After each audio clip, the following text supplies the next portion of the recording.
Сәлеметсіздер ме оқырмандар? Параграф 35 балалық шақ. Мәтіндерді оқып негізгі ойды анықтаңдар. Сендерге қай мәтіннің әсері күшті болды? Балалық шағың патшаның тағы, тіл жетпес оны бағалап. Көп өтпей жыл, тек жүрмей біл, ілгері күнді сағалап. Үйрен білім жастықта, білмей өс жанға қастықта. Білген жан көсем, сөйлесе шешен, жұрт аузына қаратар. Мағжан Жұмабаев. Екінші мәтін. Бір жылдың ішінде бірақ жаз болады. Ағаш, шөптер, жапырақтар бірақ рет жасарады. Осы секілді адамның да басына жастық екі келмейді. Жастық біздің өміріміздің жазы. Жаздан кейін қалай күз келеді. Сол секілді жастықтан соң кәрілік жетеді. Шаруасына жинақты кісілер жазды күні қыстың азық-түлігін даярлап қояды. Адам да жасында өнер білім, жақсы мінездерді бойына жинауы тиіс. Мұнсыз ол қартайған шағында рахат тіршілік ете алмайды. Міржақып Дулатов. Мәтіндегі негізгі ой. Адам жас шағында өнер білім үйренуі керек. Қартайғанда сол өзіне азық болады. Екінші тапсырма. Балалық шақ армансыз ойнайтын шақ. Балалық шақ келешегіме дайындық кезеңі деген екі көзқарас бойынша топтасып пікірталас ұйымдастырыңдар. Балалық шақ армансыз ойнайтын шақ. Бала кезде адам ойынға еш тоймайды. Бала ойын арқылы өседі, ойын ойнау арқылы дамиды. Сондықтан жас кезде ойнап күліп қалу керек. Жас балаларға шектен тыс ауыр жұмыстарды жасату дұрыс емес. Екінші, балалық шақ келешегіме дайындық кезең. Жас кезінде адамның білімді қабылдау қабілеті жоғары, жақсы болады. Асыл тастан өнер жастан дегендей, жас адам өнер білімді жастайынан үйренуі керек. Есейгенде соның жемісін жейді. Жас шағында бейнет етсе, қартайғанда зейнетін көретін болады. Күрделі сөздер. Күрделі сөздер кемінде екі түбірдің бірігуі, қосарлануы, тіркесу арқылы жасалады.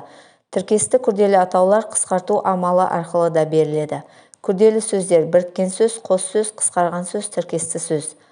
Тасбақа, тас және бақа сөздерінен біріккен. Бүгін, бұл күн, қысты күні, қыстың күні, өнеркәсіп, өнер-кәсіп, қарлығаш, қаралақұс.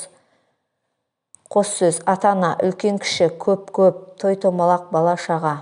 Қазақстан Республикасы, қр, Америка құрама штаттары, ақш, ТБ, тіл білімі институты. Тіркесті сөз: 65, сарала, атшарыс, келе жатыр, Балқаш көлі. Үшінші тапсырма. Деңгейлік тапсырманы орындаңдар. Бірінші деңгей. Түбір сөздер теріп жазып, жұрнақтар арқылы туынды сөздер жасаңдар. Бүгін сәрсенбі, сәтті күн, сондықтан көп жұмыс жоспарладым. Таңертең ерте тұрып сабаққа барамын, содан соң кітапханадан кітап аламын. Түстен кейін ағылшын тілі үйірмесіне барамын. Осы жұмыстардың бәрін бүгін істеуім керек. Бейсенбіде басқа жұмыстар бар. Әр жұмысты өз уақытында істеу керек, сонда уақыт үнемделеді. Жұмыс жұмысшы, кітап кітапхана, тіл тілші, уақыт уақытша, тағы басқа. Екінші деңгей. Оқылым мәтіндерінен жұрнақ арқылы жасалған туынды сөздерді теріп жазыңдар. Оларды қатыстырып бірнеше сөйлем құрастырыңдар. Балалық, жастық, қастық, тіршілік, кәрілік. Балалық адамның ең қызықты кезеңі. Жастық шағың жайнаған жазың. Біреуге қастық қылма. Кәрілік адам өмірінің күзі. Тірі жан тіршілігін жасайды. Үшінші деңгей. Оқылым бөлімдегі мәтіндер мен төмендегі пікірді байланыстыра отырып замандастарыңа балалық шақтың қадірі туралы жарнама не шағын мәтін жазыңдар. 0-7 жас бала әлемді таниды, анасымен тығыз байланыста болады. Осы кезеңнің соңы ана қанатының астынан шығып, жаңа үлкен әлемді тануға аттанумен аяқталады. 7-14 жас өзінің дара тұлға екенін түсініп, әлемді тануға, белгілі бір бағытты таңдауға ұмтылады. Балалық шақ ең бір қызықты сәттер. Бала кішкентайынан ана мейірімін көреді. Бірақ балалық бал дәурен басыңда тұра бермейді. Есейесің, ер жетесің. Ана қанатының астынан шыққан соң үлкен әлеммен таныса бастайсың.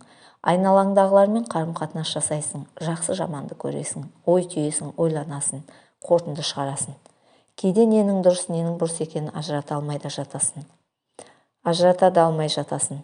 Қателесесің, қиналасың. Алайда қатеңді түсініп, тура жолды таңдай білуді үйрену керек. Өмір үйретеді, үйренбесең күйретеді. Төртінші тапсырма. Төбенде сабаққа үлгермеудің негізгі себептері көрсетілген. Аталған жағдайлар сендердің өмірлеріңде болды ма? 3-4 сөйлеммен қорытындылаңдар.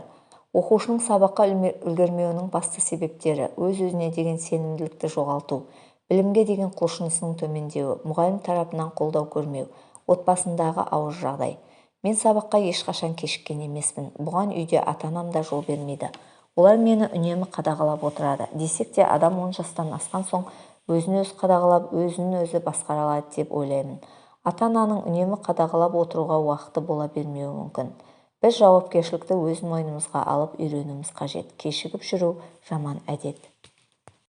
5-ші тапсырма. Қазіргі заман және балаларға жасалған мүмкіндіктер деген тақырыпта эссе жазыңдар. Қазіргі заман бейбіт тыныш өмір. Жастарға барлық жағдайлар жасалған. Оқимын, үйренемін деген адамға барлық мүмкіндіктер бар. Қазір әрбір ата-ана өзінің балаларына оқысын, білім алсын деп бар жағдайын жасап отырады, қолдайды.